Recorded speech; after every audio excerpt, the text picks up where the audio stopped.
오늘 고린도후서 5장의 말씀을 마주합니다. 바울이 고린도 교회 성도들에게 자신의 사도라는 정체성, 그리고 그로 말미암아 복음 사역을 감당하며 살고 있노라라는 그 설명을 이어가고 있는 장입니다. 바울은 앞선 장에서요, 우리가 낙심하지 않습니다 라는 믿음의 고백을 담아내지요. 외적으로는 계속해서 고난이 이어지고 있는 형편이었습니다. 그러나 그 내적으로는 소망 가운데 살고 있음을 인하여 대조되는 장면을 이야기하면서 그 믿음의 고백을 담습니다. 우리가 낙심하지 않습니다 라고 말입니다. 그리고 이어서 오늘 5장의 말씀이 이어집니다.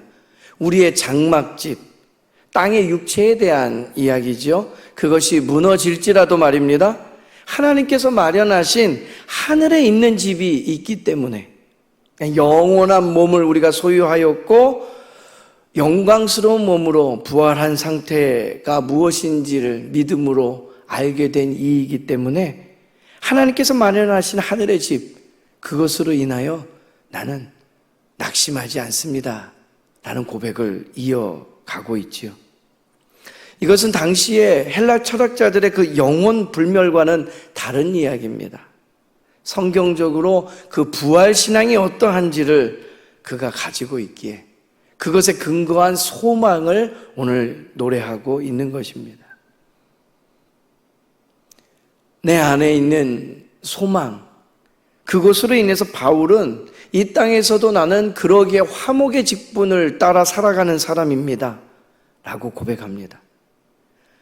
예수님의 그 십자가의 사랑에 붙잡힌 상태이기에 복음을 전하는 사명자로서의 삶을 나는 살아갈 수밖에 없는 존재입니다 라는 믿음의 고백을 담아내고 있는 거죠. 바울이 이야기하는 것은 여전히 현재 내게는 연약한 중에 어려움이 있습니다 라는 겁니다. 그러나 장래의 영광을 대비시키면서 성도가 어떻게 복음의 일꾼으로 살아야 하는지에 대한 것들을 우리에게 들려주는 거죠. 그의 신학을 이야기하자면 예수님 중심입니다. 그 십자가의 대속의 은혜, 그러게 나는 사명자로 사명받은 자답게 이 땅을 살아가겠습니다라는 다짐을 담아내고 있는 것이 이 고린도 후서의 말씀이고 그 한가운데 오늘 5장의 말씀이 있습니다. 이 이야기를 두 가지로 조금 더 짚으면서 은혜를 나누기 원합니다. 첫 번째 말씀은요, 육체의 연약함 속에서도 영원한 집을 바라보며 살아가야 된다라는 말씀입니다.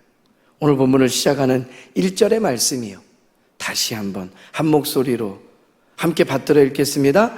만일 땅에 있는 우리의 장막집이 무너지면 하나님께서 지으신 집, 곧 손으로 지은 것이 아니요 하늘에 있는 영원한 집이 우리에게 있는 줄 아느니라. 아멘. 이 땅의 인생의 육체는 더덥고 연약하기만 할 뿐이라는 거예요. 천막으로 지은 집을 지금 비유로 설명합니다. 이 땅에 우리의 이 모습이 그냥 바람에 날릴 수밖에 없는 장막과 같다.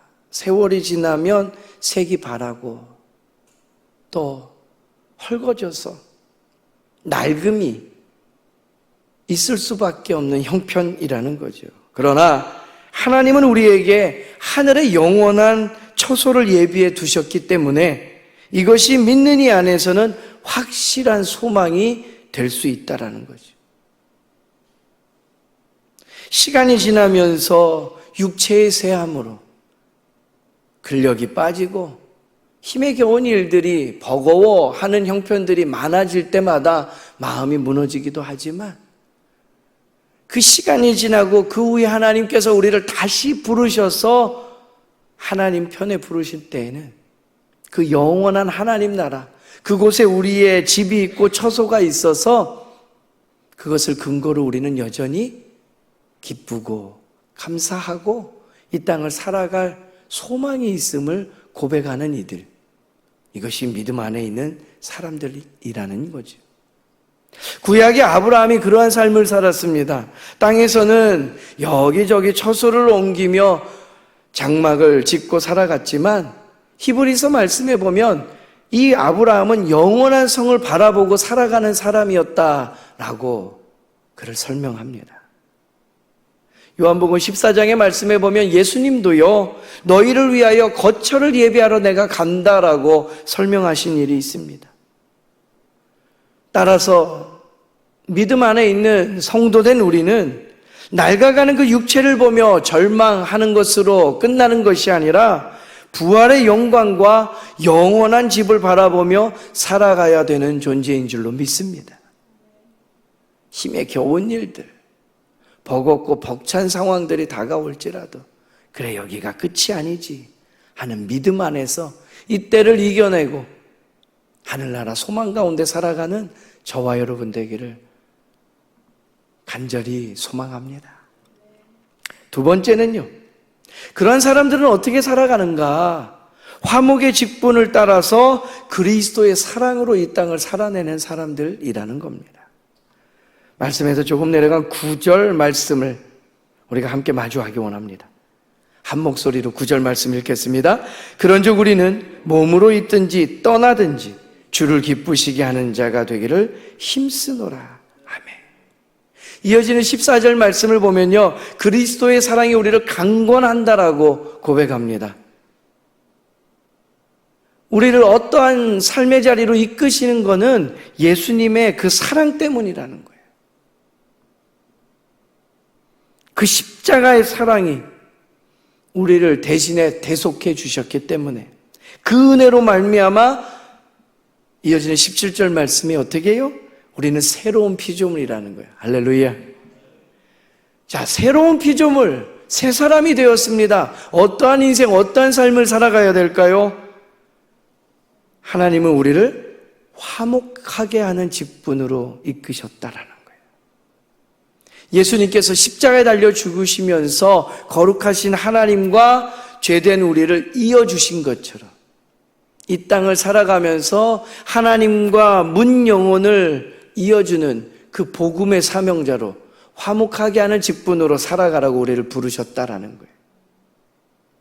세상에 많은 그 전쟁과 분쟁과 다툼과 분열과 나눔 속에서 할 수 있는 우리의 삶의 자리에서 평화를 이루게,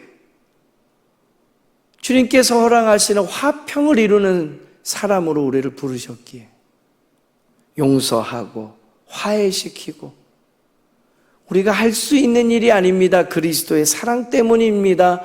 온전한 복음을 전해내는 삶, 그것이 이 땅에 하나님께서 우리를 부르신 직분이요 살아가는 이유라는 겁니다.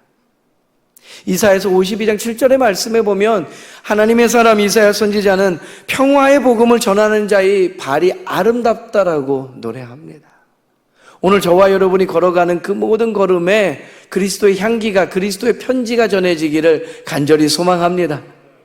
누가 만나도 마주하고 싶은 사람 되십시오.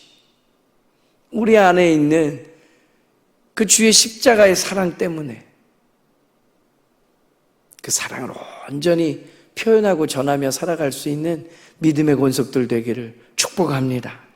예수님은요, 산상수훈 중에 그 마태복음 5장 9절에 화평케 하는 자가 복이 있다라고 말씀하십니다. 그들이 하나님의 아들이라 일컬음을 받는다 했어요. 누가 하나님의 아들이요 딸이요 자녀인가? 화평케 하는 사람이라는 거예요. 왜요? 우리 주님이 그러한 걸음을 걸어내셨기 때문에. 그에 대한 자세한 설명은 마침 오늘 저녁 8시 30분 우리 본당에서 모이는 온가족 기도의 말씀입니다. 그냥 드리는 말씀이 아니고요. 9월 여러분 교회 달력을 한번 보십시오. 마태복음 5장 9절, 이 말씀 9절이 9월 한 달 화평하라 말씀하신 주의 음성으로 우리가 붙잡고 살아가는 주제거든요. 소망 가운데 나오십시오. 그리고 기대함으로 말씀을 마주하십시오.